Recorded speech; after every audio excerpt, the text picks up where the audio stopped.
Greetings, this is the man who pretends to be Charles Darwin, and I previously brought you a video about Cahokia Mounds, which used to be the major urban center of North America, north of Mexico, and the Mississippian culture was a trade network that tied together the entire continent, several different empires, but their ritual center was Cahokia, Illinois. At least what today is Cahokia, Illinois, on the east side of the Mississippi River, across from what today is a major urban center in the United States, on the west side of the Mississippi River, St. Louis.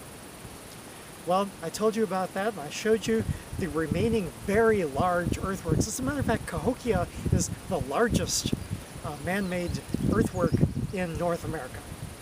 But today, I'm going to show you another mound behind me, right here.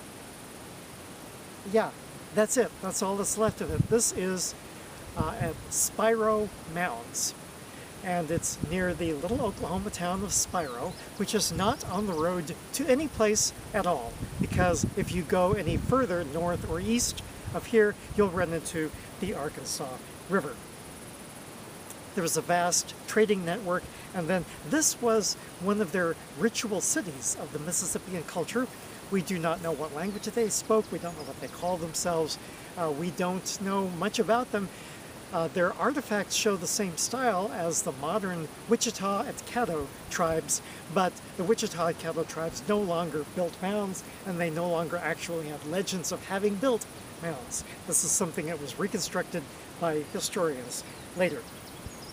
And what these mounds were, they were earthworks inside of which burial objects, artworks that were rich and belonged to the warrior priests who ruled the cities. And around Cahokia, then there were lots and lots of cornfields to feed the permanent residents there, and the trade networks came overland, and down the Mississippi River and up the Mississippi River also came lots of trade. But here at Spiro, it was a little bit different. As far as we can tell, it was more of a ritual center.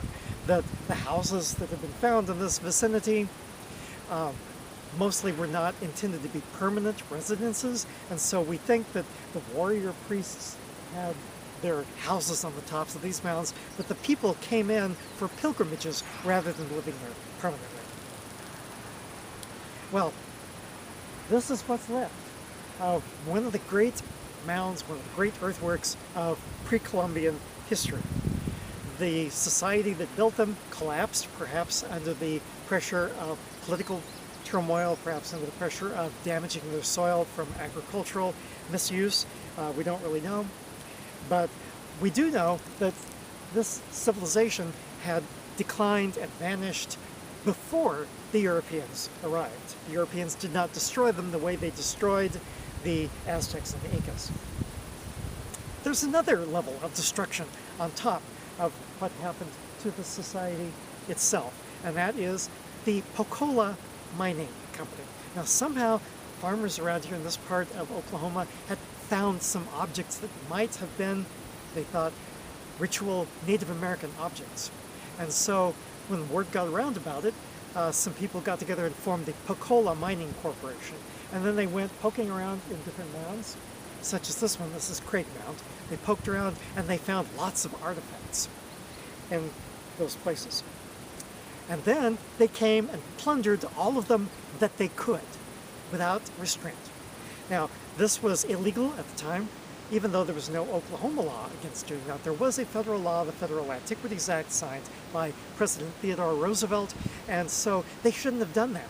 Now, they could have technically done it just in Oklahoma, but as soon as those artifacts crossed state lines, then it would have been a matter for the federal government, but it was never investigated or enforced until a University of Oklahoma scholar figured out what was going on, and he caused the Oklahoma legislature to pass an Antiquities Act, one of the first ones in the United States, and so they put a stop to it. But then this professor went on sabbatical for a couple of years, and during that time they knew he was gone, and the mining corporation came back in and continued plundering it. And there was also the Works Progress Administration that did some archaeological extraction here. But the main thing is that after they were finished with plundering the artifacts, here's what the Pocola Mining Corporation did. After having found, let's see this list, embossed copper plates, wooden sculptures, thousands of pearls and beads, large effigy pipes, elaborately graved shell jewelry, and cups. Anyway, what they did is they sold the artifacts wherever they could, and some of them can still be found in museums around the world. You'll even find some artifacts from right here in the Louvre in Paris. Anyway, so that's where they went, but that's not all. I think, in my opinion, I can't judge what was inside their heads, but I think they were trying to erase the very concept of Native American advanced culture, because when they were done, and they knew that the state law was going to take effect, they wired up the place and dynamited any of the remaining mounds. And then after they came back a second time to get more of the artifacts, then the owners of the land said, you need to completely raise these mounds to the ground because we want to be able to plow them and to use them as pasture. The mound that you see behind me is the largest one. It's only about 20 feet high, and it's the largest one, but it is an artificially reconstructed mound in an attempt to try to give some idea of what was here before it was totally leveled. Anyway, that is what you will find in places such as Cahokia and here at Spiro. The Mississippian culture, including Cahokia and Spiro, vanished. The Caddo and Wichita tribes, presumed to be their descendants. But the distinction between here and Cahokia is that this place was deliberately destroyed. This is all that's left. Part of the racist image of Native Americans is primitive savages who hunted deer and gathered berries and nuts, leaving hardly a footprint. But actually, what they did was they had large cities. Now, having large cities that would end up destroying the farmland isn't necessarily something to be proud of. But Native Americans, just like the Americans that came from Europe, are and were fully human with all of the good and bad things that takes with it. What I'm going to leave you with is, if you are doing the historical circuit of tourism in America, do not limit yourselves to Revolutionary and Civil War sites, but visit sites of lost native civilizations north of Mexico, such as Cahokia Mounds in Illinois, Chaco Canyon in New Mexico, even here it's Spiro Mounds. As I said, it's not on the way to anywhere. It's very difficult to find. I got lost trying to find it, and I had to stop at a convenience store to get directions. So the place is almost forgotten, even in this part of Oklahoma. But if you try hard enough, if you ask Siri to locate it for you, you will be able to find it. And it will be an amazing place for you to visit. It will be kind of underwhelming because this is all you're going to see. But if you think about what it used to be, it will be a very rewarding experience for you in your understanding of human nature. This is Charles Darwin. Tally ho.